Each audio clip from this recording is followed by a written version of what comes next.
Watch this. That's quite a big rut, I can see there. Seems to be doing just fine. He's going again. Oh. Oh. Oh my God, is he gonna make it?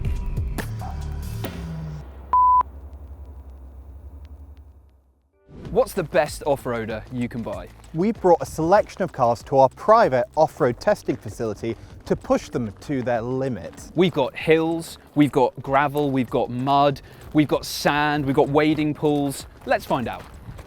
Our first pairing is two off-road heavyweights, the Ineos Grenadier and the Jeep Wrangler. The Grenadier was dreamed up by British billionaire Jim Ratcliffe to carry on where the old Land Rover Defender left off. The Wrangler might have a bit of a fashionable lifestyle image thanks to its Hollywood appearances, but it's actually just as focused and uncompromised off-road as the Grenadier should be. First up, a wading test. So I'm pretty confident this should be fine, because as claimed from Jeep, it has a wading depth of 760 millimeters, which is a little bit less than Doug. Doug's got 800 millimeters to play with, but seems to be doing just fine. A little bit sludgy on the way out, but that was pretty easy. This is about 650 millimeters deep. My wading depth can go up to 800 millimeters, which is sort of up to the door handles on the outside. So this should be fine.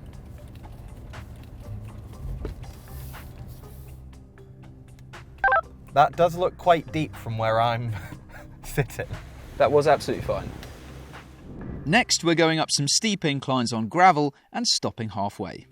I'm actually in 4 high at the minute, which is probably not ideal, but I have confidence that it's not going to struggle. So I'm going to come to a stop, full stop, come off the brake. Hill hold assist works really well for that. And there you go. Bit of a scrabble, but no drama. Easy. Now it's Doug's turn. Okay, here I go. Up the hill. This bit's fine. Now I've got it in 4 high. So I've locked the middle diff. Go past this horrible looking rut, and I'm going to stop here. Okay, so I've stopped. Can I get up this last bit? Oh yeah. Oh yeah. No problems. No problems at all. Easy peasy. Now for a similar test with a steeper gradient on a trickier surface. This is really sandy. Here we go. Okay, I'm going to come to a full stop. Right, here we go. Come on.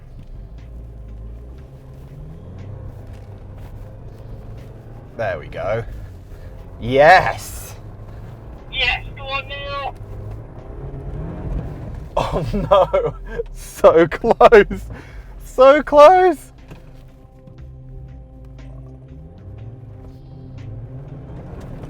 Yes! Come on! So I'm going to wait for Neil to shout stop.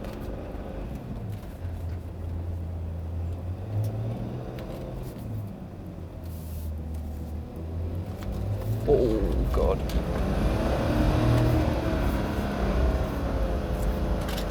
Okay. Stop. Okay, any tips? Gentle on the throttle.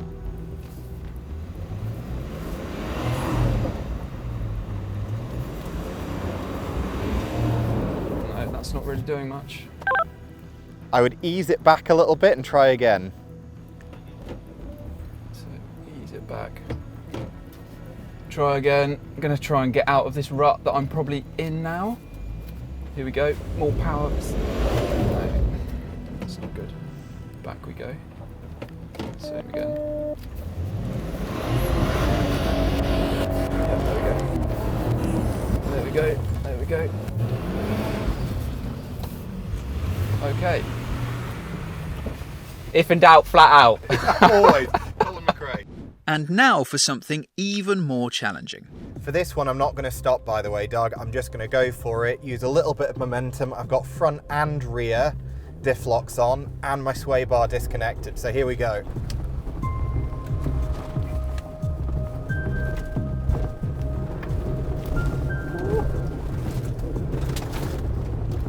Oh my giddy aunt. Done! That was a lot of throttle. I probably did that completely wrong. Okay, box ticked. Right, so we've got all the diffs engaged, off-road, low ratio, and away we go. Okay, so we're going up, trying to avoid the ruts. Easier said than done. Already quite sticky underfoot. Already quite hard on the throttle.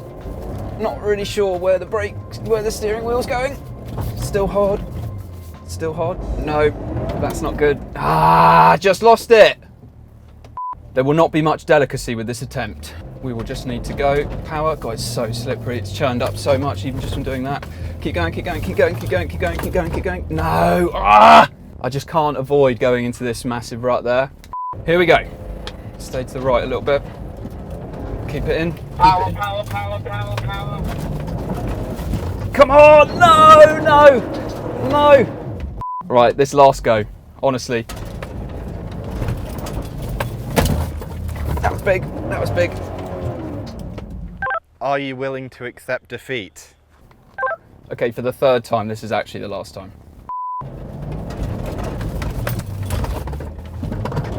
No, I can't, I just can't avoid it because I'm planted and still, no matter which edge of this rut I try and avoid, I'm just sucked into it. Yes, unfortunately, I let Jim Ratcliffe down and could not drag the Ineos up that hill. But in the 3 days of testing the What Car team had on location, it did manage it on another occasion. So we'll call this a draw for now and return for a more considered verdict later. But next, the Ford Ranger Raptor and the Land Rover Defender. The new Defender is certainly nowhere near as rugged and compromised as its predecessor, and as a road car, it's all the better for it. So it should now be a master of urban jungles as well as tropical ones.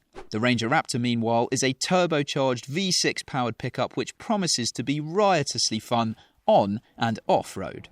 Right, let's give the 35% hill a go in the Ranger Raptor. Now, its off-road modes are kind of a halfway house almost between the old school stuff like the Ineos and the Wrangler, because you have to select if you want to lock the rear diff or the front diff manually, although some modes do it for you automatically, but you do have that kind of manual control if you want it. Whereas the Defender does all of the diff locking for you automatically and you have no choice over if they're locked or unlocked, it just figures it out. So I quite like that this gives you the option. Here we go, going up the hill and then stopping. That's the easy bit. Oh, this looks pretty chewed up here. Look very easy from far away. Past here, and then we're gonna stop. Okay, can we go to the top of this hill? It's chewing, but really, no problems at all. Very easy, very easy. Right, is Neil gonna make it up this? Let's see. There seems to be very little traction out here today, so I've just gone for a locked front and rear diff and I've put it in low, and we'll see if this Baja truck can climb a very traditional old school hill. I mean, look at absolutely no trouble whatsoever. Remarkably easy. Right, here we go. Is this going to breeze through it like the Ineos did? Getting a bit slippery underfoot. Stop now. Okay, stopping here. Right, so this is the real test. Am I going to make it to the top of the hill? Let's find some grip somewhere. Yeah, not much drama, all quite simple. And this is, impressively, a Defender that's got pretty road biased tyres. So, yeah, no problem. Easy. Is the Raptor gonna make it up? Off he goes.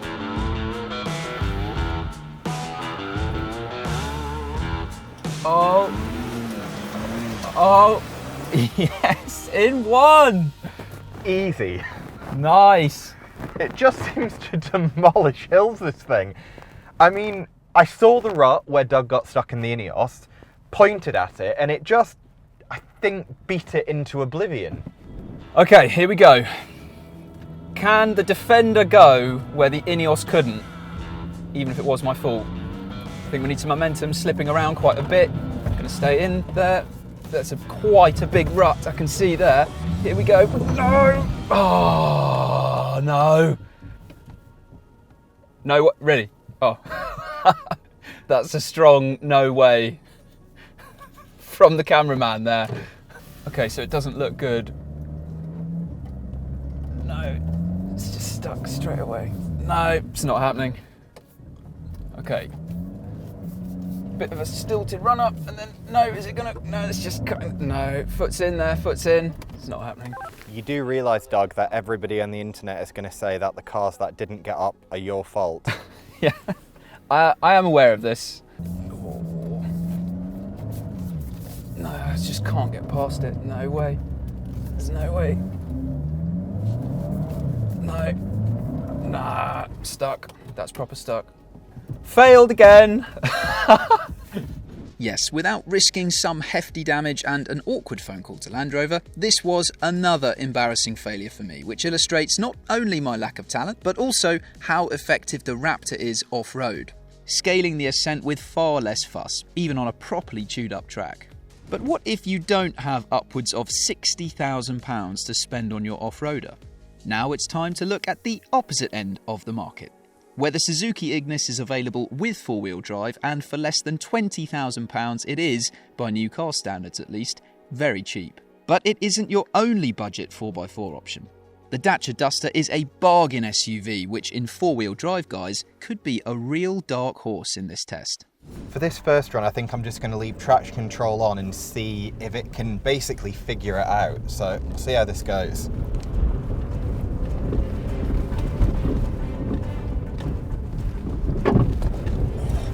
Yeah, that bottomed out. That was not a nice sound. Right, here we go. Can we get going from a standstill? We can. And even with traction control on... Yes! Oh, that wasn't bad at all. It did that quite easily. The only thing is I bottomed out quite hard over that big bump in the middle of the climb, so I'll be interested to see how the Dacia does. I would have rather not known that, I think. But at least I do have better ground clearance than you, don't I? So I'm now in four-wheel drive, lock. I'm going to leave traction control on and see what happens. Okay, so I've stopped over a rut, which is pushing me backwards a bit. So I'm going to roll back. I think this parking brake has basically just failed, so I'm going to have to clobber it from here.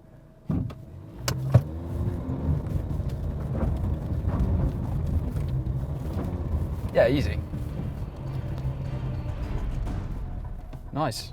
So this car does have an off-road mode, a bumpy road mode anyway, so I've just pressed that and let's give it a go. I really am not hopeful about this. In fact, I'm a little bit worried.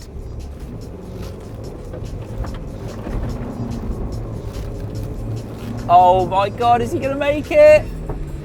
Ah, so close. Deep concentration trying to get this up. It got a lot further than I thought it would get. In fact, I kind of want to have a second go at it. Here we go. Attempt 2. Here we go. Wheels up again. The Ignis is on the charge. He's really going for it. Is he gonna do it? Oh, is he? Oh, is he gonna do it? Oh my God. Yeah! He's only gone and done it. That's ridiculous. Wow. That was really brutal. I had to use so much clutch. Wow, fair play. Fair play. Okay, here we go, Duster. Four-wheel drive lock. Here we go. Oh, it's really churned up here, isn't it? I'm flat, I'm flat, I'm flat, I'm flat. Oh yes! Oh yes! You did it. So it was a mighty effort from the Ignis, but the Duster is the definite winner here. Helped by its gutsy 1.5 litre diesel engine offering twice the amount of torque as the 1.2 litre petrol engine in the Ignis. Not only that, the Duster's four-wheel drive system gives it the upper hand too. You can switch from front-wheel drive to four-wheel drive on demand, with power sent to the rear wheels only when slip is detected at the front. In this mode, it operates in a similar fashion to the grip control system in the Ignis. But when the going gets really tough, the Dacia also gives you the option to lock the system into an even 50-50 split between the front and rear wheels. A really great tool in the Duster's off-road armoury. But perhaps the biggest difference between these cars is the ground clearance. The rubber lip on the Ignis's low-slung chin was torn off on a bumpy access road before we even got to the off-road testing area.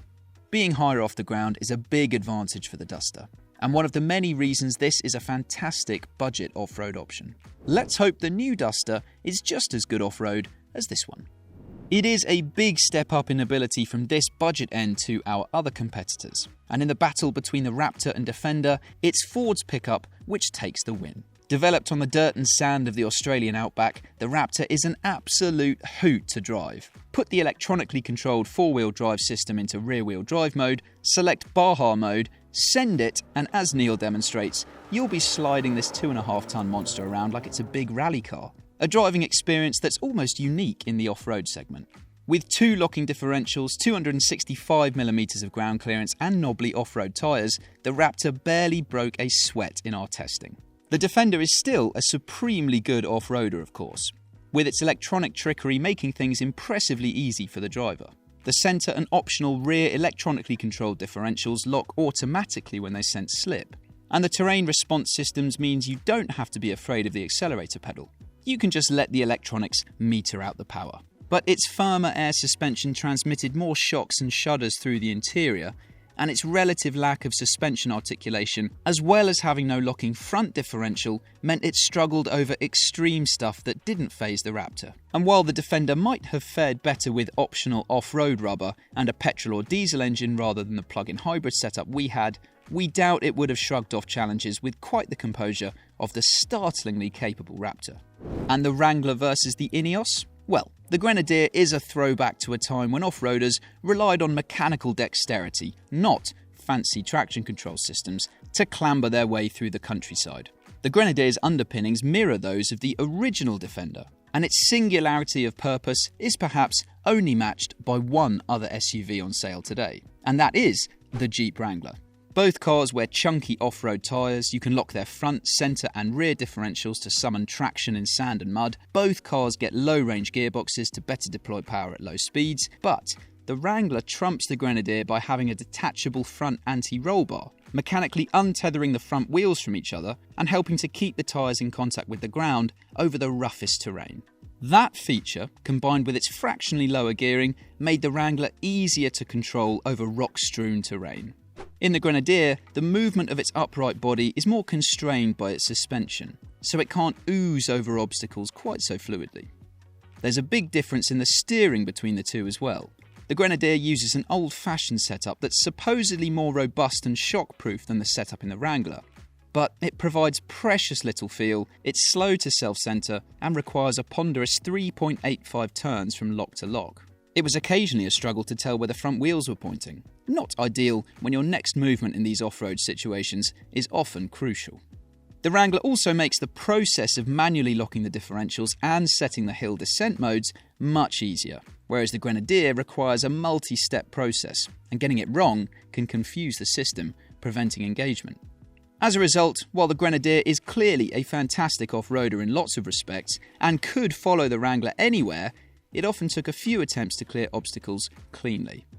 The Wrangler's less exotic 2-litre 4-cylinder petrol engine felt more suited to the task at hand than the Grenadier's 6-cylinder BMW engine, too. So, of everything we tested, which is the best off-roader you can buy today? Of course, these judgments, by the way, are not just based on the footage you've seen in this video, but from days of testing alongside our research into what these cars really offer in terms of off-road ability. And while the Raptor ran it close, it's the Wrangler, in Rubicon form, which is not only the most capable off-roader currently on sale, but it's perhaps also the most fun. It's smaller, lighter and more compact than the Raptor, so is very well suited to the kinds of tight technical terrain found here in the UK. And you can even remove the roof, doors and windscreen if you really need a better view out of it. It's also absolutely packed with specialist off-road kit, all of which is simple to make use of, while still making you feel properly involved in the off-road driving experience. So, there you have it. The original off-roader just so happens to be the best off-roader. Thanks for watching this test. If you want to read more about our results, then click on the link to go to our in-depth analysis on whatcar.com and subscribe to our channel to see many more new car features and reviews.